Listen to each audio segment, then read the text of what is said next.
Hi friends, welcome to all. ఈరోజు Sunday స్పెషల్గా మీ అందరికీ కూడా ఒక కథ అనేది చెప్పబోతున్నా.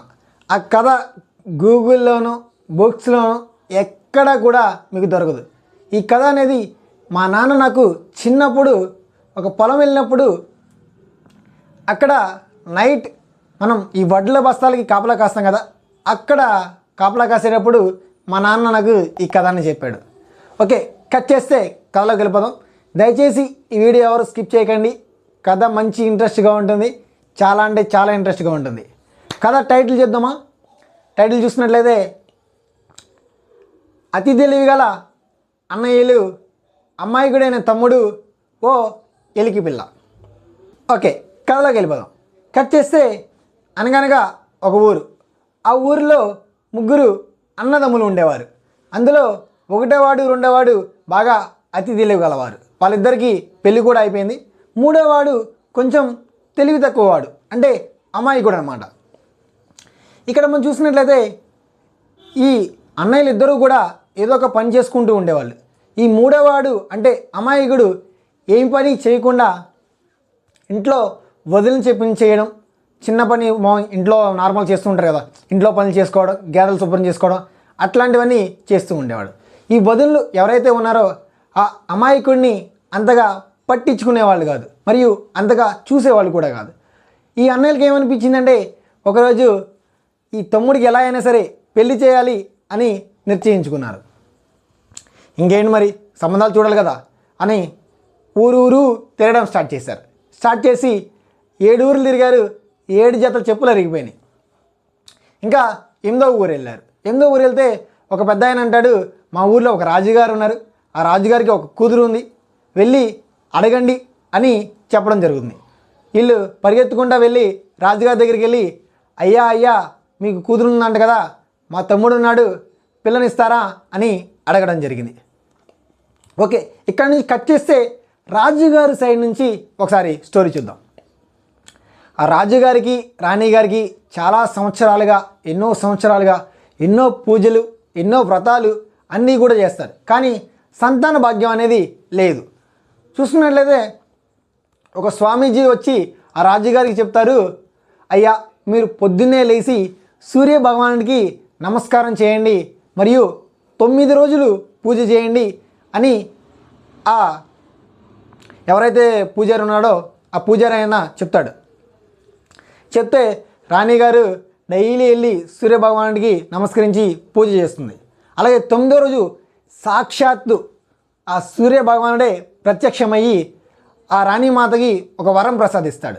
ఏమని అంటే ఒక ఎలికి పిల్ల, నిజమైన ఎలికి అన్నమాట, ఎలికి పిల్లను ఇచ్చి ఈ ఎలికి పిల్లను మీరు పెంచుకోండి, ఈ ఎలికి పిల్ల యుక్త వయసు అంటే పెళ్లి సమయం వచ్చేసరికి ఈ కన్యగా మారుతుంది అని సూర్య భగవానుడు వరం ఇవ్వడం జరుగుతుంది. ఓకే, కట్ చేస్తే వీళ్ళు వచ్చారు కదా ఆల్రెడీ పెళ్లి సంబంధం మాట్లాడడానికి. వీళ్ళకి తెలియదు అనమాట ఆ పిల్ల ఎలికి పిల్ల అని చెప్పేసి. ఈ రాజుగారు ఒకసారి లోపలికి అడిగి వస్తారని చెప్పేసి రాజుగారు లోపలికి వెళ్ళి ఆ ఎలికి పిల్లని అడిగి చెప్తారు. ఆ ఎలికి పిల్ల అప్పుడు సరే నాన్నగారు మీ ఇష్టం అని అంటుందన్నమాట. ఇంకా రాజుగారు బయటకు వచ్చి ఈ అన్నయ్యలు ఎవరైతే ఉన్నారో అతి తెలియగల అన్నయ్యలు వాళ్ళు చెప్తారు, మాకు సంబంధం ఓకే, ఖాయం చేసుకుందామని. ఓకే, ఇంకా ఈ ఎవరైతే అతి తెలియగల అన్నయ్యలు ఉన్నారో అసలు పిల్లని చూడరు, ఏమీ చూడకుండానే ఇంటికి వచ్చేసి తమ్ముడు నీకు పెళ్ళి సెట్ అయిపోయింది అని చెప్పేసి వదిలికి చెప్పడం, అందరికీ చెప్పడం జరుగుతుంది. ఈ అమ్మాయికి తమ్ముడికి ఇంట్లో పని చేసుకోవడం తప్ప ఇల్లు అలగడం, వడ్డు దంచడం అట్లాంటి పని ఏమి కూడా తెలియదు అనమాట. తెలియపోతే ఈ వదిలేమో చేసి పెట్టకుండా నీ పని నువ్వే చేసుకోవాలని చెప్పేసి అలా వదిలేసి వెళ్ళిపోతారు. అయితే ఒకరోజు ఇల్లు అలకాల్సి వస్తుంది అనమాట. ఇల్లు అలుకుదామని పేడ మొత్తం లోపలేసి ఒక పక్కన పెట్టి ఉంటాడు. కానీ ఆ ఇల్లు అలగడం ఎలాగో మనోడికి పాపం అమ్మాయికి తమ్ముడికి తెలియదని చెప్పేసి రేత్రైపోతుంది. అలాగే ఏం చేయాలో తెలియక దీనంగా తల వంచుకొని అలాగే కూర్చుంటాడు అనమాట. కట్ చేస్తే అటు రాణిగారి కూతురు ఉంది కదా ఎలికి పిల్ల అసలు మా ఆయన ఎవరు, ఎలా ఉంటాడు, ఏం చేస్తుంటాడు అని చెప్పేసి చూద్దామని చెప్పేసి ఒకసారి వస్తుంటే ఆ అమ్మాయికుడు అమ్మాయికుడు కూడా తెలియదు ఎలికి పిల్లే నా భార్య అవుతుంది అని చెప్పేసి తెలియదు అనమాట. తెలియపోతే ఆ ఎలికి వచ్చి అడుగుతుంది, ఏమండి ఏమైంది మీరు ఎందుకని ఇలా డల్గా ఉన్నారు అని ఆ అమాయకుడిని అడుగుతుంది. మా వదిలినేమో పనంతా నాకు ఇచ్చేశారు, నాకేమో ఇళ్ళలు కూడా రాదు, ఏం చేయాలో తెలియడం లేదు అని చెప్పేసి అమాయకుడు సమాధానం చెప్తాడు. ఓస్ అంతేనా, మీరు పేడ మొత్తం ఇంట్లో వేసి తలుపేసి పడుకుని బయట పడుకుని రేపొద్దున వచ్చి చూడండి అని చెప్పడం జరుగుతుంది. ఎలికపిల్ల అంటే రాజుగారి కూతురు అంటే ఎలికపిల్ల అంటే మామూలు విషయం. రాజుగారి ఎలికపిల్ల ఏం చేస్తుందంటే వాళ్ళ ఫ్రెండ్స్ ఎవరైతే ఉన్నారో ఎలుకలు అన్నిటి కూడా తీసుకొచ్చేసి ఆ పేడలో డొల్లి అడ్డొల్లి ఇడ్డొల్లి ఇటు డొల్లి అడ్డొల్లి ఇడ్డొల్లి అడ్డొల్లి ఆ ఇల్లు మొత్తం కూడా అలికేస్తాయి. అలా పొద్దున్న చూసినట్లయితే ఇల్లు మొత్తం నీట్గా అలికేసి ఉంటుంది. వదిన వచ్చి అడుగుతారు, ఏంటి ఇవన్నీ నువ్వే చేసుకున్నావా అంటే నేనే చేసుకున్నాను అని చెప్పేసి ఈ అమాయక తమ్ముడు చెప్తాడు. మళ్ళీ కొన్ని రోజులు గడుస్తుంది. అలాగే వడ్లు దంచాల్సి వస్తుంది. ఈ పని మొత్తం పాపం వడ్లు దంచడం ఈ అమాయకుడికి రాదు. అయితే వదిన మొత్తం నువ్వే చేసుకో అని చెప్పేసి వదిలేసి వెళ్ళిపోతారు. మళ్ళీ ఆ వడ్లు మొత్తం పక్కన పెట్టుకుని దీనంగా కూర్చుంటాడు. అయితే ఈ రాణిగారి కూతురు ఎలికపిల్ల ఎవరైతే ఉన్నారో ఆ అమ్మాయి మళ్ళీ వచ్చి ఏవండి ఏమైంది అని చెప్పేసి అడగడం జరుగుతుంది.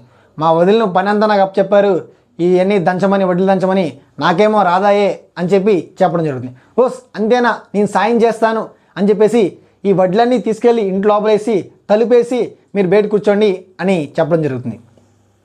ఇంకా రాణిగారి కూతురు ఎలికపిల్ల అంటే మామూలు విషయం.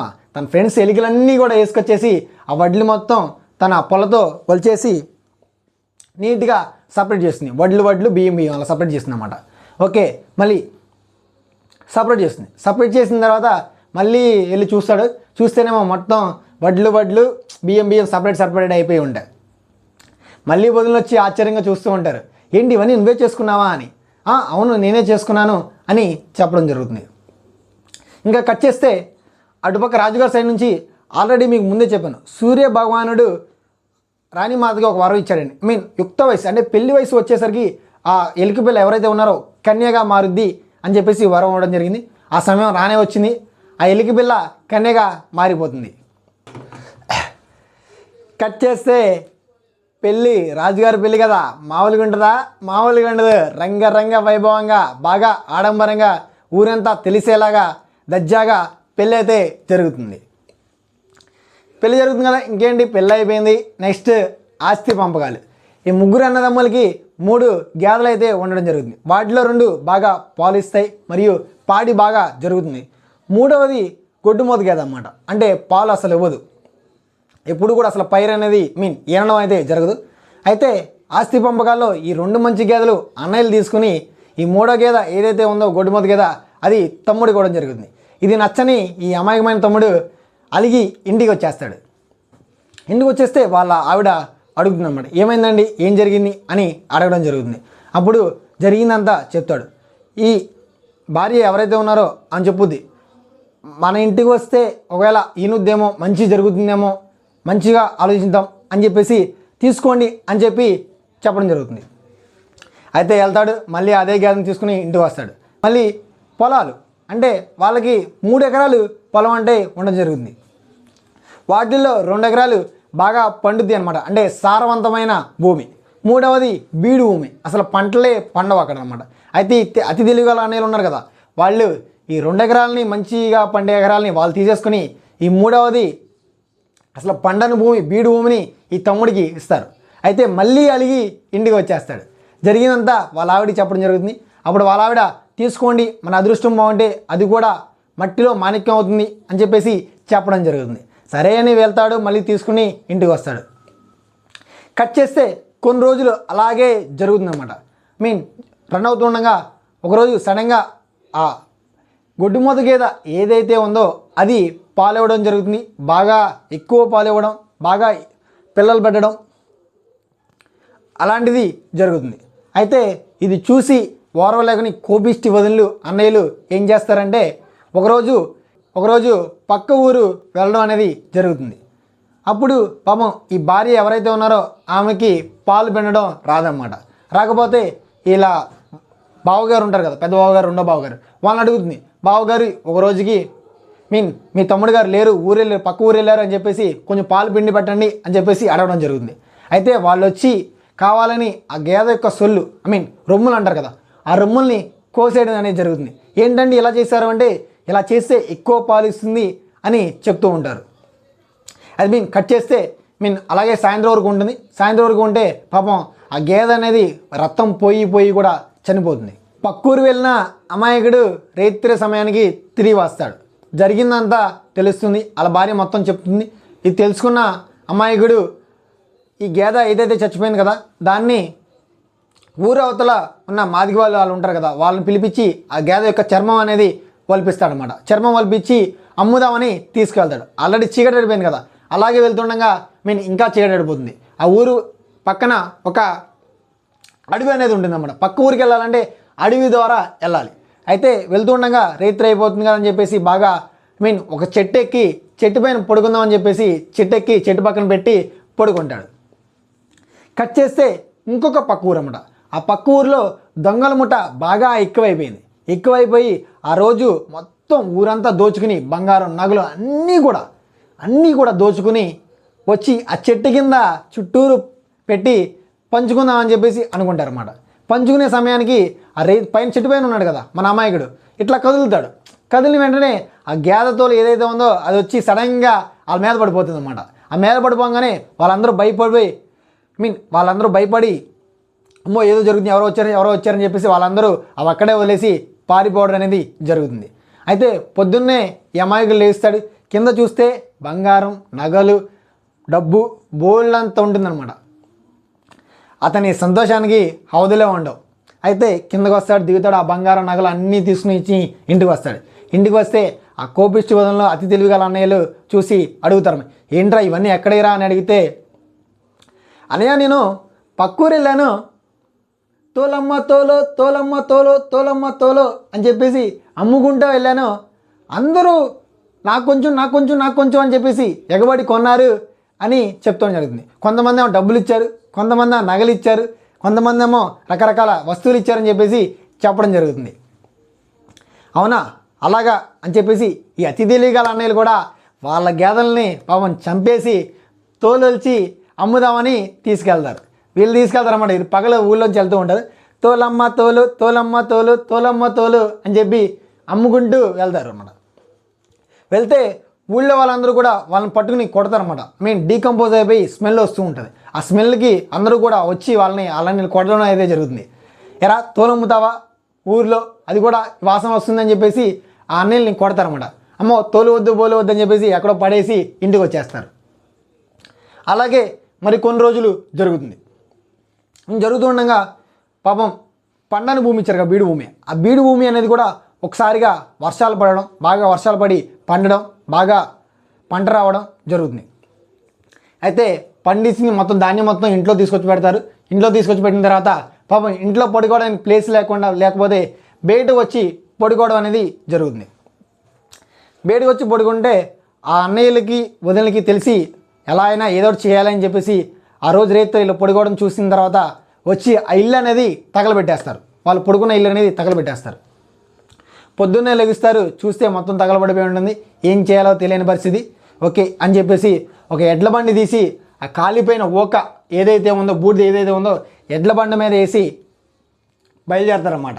బయలుదేరుతుండగా రైతు వస్తుంది. మళ్ళీ రైతు వచ్చి అదే చెట్టు కింద వాడికి వెళ్తాడు. చెట్టు కింద పెట్టి మళ్ళీ చెట్టు పైకి ఎక్కి పడుకుంటే మళ్ళీ పక్క ఊరు అన్నమాట. పక్క ఊరిలో ఒక వ్యాపారి ఉంటాడనమాట. ఆ వ్యాపారి బాగా అప్పులు పాలైపోయి బాగా ఎన్నో సమస్యలు గురవుతాడు. సమస్యలు గురయ్యి అప్పులు కట్టలేక బాధలు భరించలేక ఊరు వదిలి పారిపోదామని చెప్పేసి తట్టా బుట్ట అన్నీ సర్దేసి వడ్లు ధాన్యం కుండలు అన్నీ ఉంటాయి కదా అవన్నీ కూడా ఒక ఎడ్ల బండిలో వేసి రైతు వెళ్తుంటే అదే అడవి దగ్గరికి వచ్చి రైతు అయిపోయింది కదా అని చెప్పేసి ఆ ఎడ్ల బండి పక్కనే పెట్టి మళ్ళీ అతను కూడా పడుకోవడం జరుగుతుంది. మళ్ళీ కట్ చేస్తే పొద్దునే ఉదయం అయిపోతుంది. పొద్దున ఎవరైతే ఉన్నారు కదా పక్క ఊరిలో ఈ వ్యాపారం ఉన్నాడు కదా, ఈ వ్యాపారం ఏంటంటే మళ్ళీ తెల్లారేస్తే ఎవరైనా చూస్తారేమో అని చెప్పేసి పొద్దున్నే తెల్లారుజామునే 3 అలా బండి తీసుకుని వెళ్ళిపోతాడు. పొద్దున్నే లేచి చూస్తే ఈ అమాయకుడు అక్కడ చూస్తే నగలు నగలు కాదు కుండలు వడ్లు బస్తాలు అవన్నీ ఉంటాయి. ఏంట్రా బాబు అని చూసుకుంటే ఈ వ్యాపారం ఉన్నాడు కదా, వ్యాపారి కంగారులో పొద్దున్నే ఆ ఓక బండి వేసుకుని వెళ్ళిపోతాడు అనమాట. ఓ ఇంకా చూసారుగా ఈ అమ్మాయికి సంతోషానికి హౌదలే లేవు. ఇంకా పొద్దున్నే నీట్గా లేచి ఆ యొక్క ఏదైతే ఎడ్ల బండి ఉంది కదా, ఈ వడ్ల బస్తాలు కొండలు అవన్నీ వేసుకుని ఊళ్ళోకి వస్తాడు.